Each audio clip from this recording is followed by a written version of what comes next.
Les frères Jacquet arrivent à Limoges durant l'exode de 1940.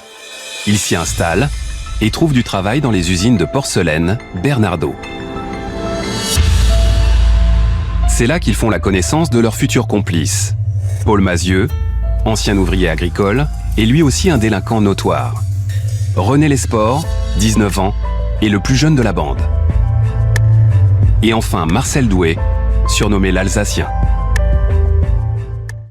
Véronique sera aussi celle qui, le 9 avril 1968, va inaugurer à Kourou le tout nouveau centre spatial français.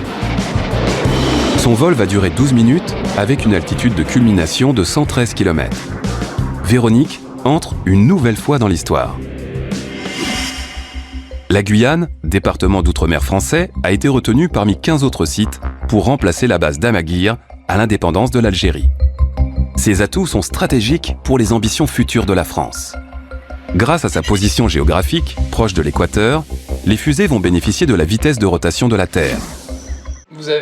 Nous sommes le 6 novembre 2018, au lendemain de l'effondrement des immeubles survenus à Marseille et ayant fait 8 victimes.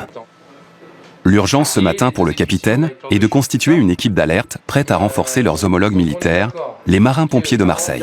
Et là, la réalité, c'est qu'on peut fournir que 4 personnels. Et le moins que l'on puisse dire, c'est que l'homme est pressé. Il a un agenda bien rempli. Les sauveteurs aquatiques et subaquatiques, une autre particularité de la 40e compagnie, et non des moindres.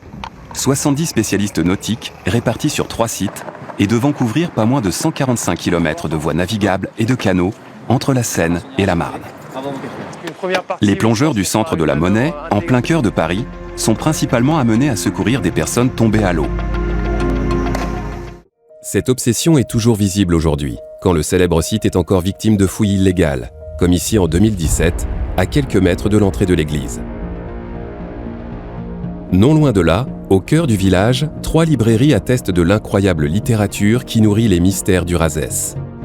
L'une d'elles, anciennement appelée l'Atelier Empreinte, a été ouverte par Alain Ferral et sa compagne dans les années 80.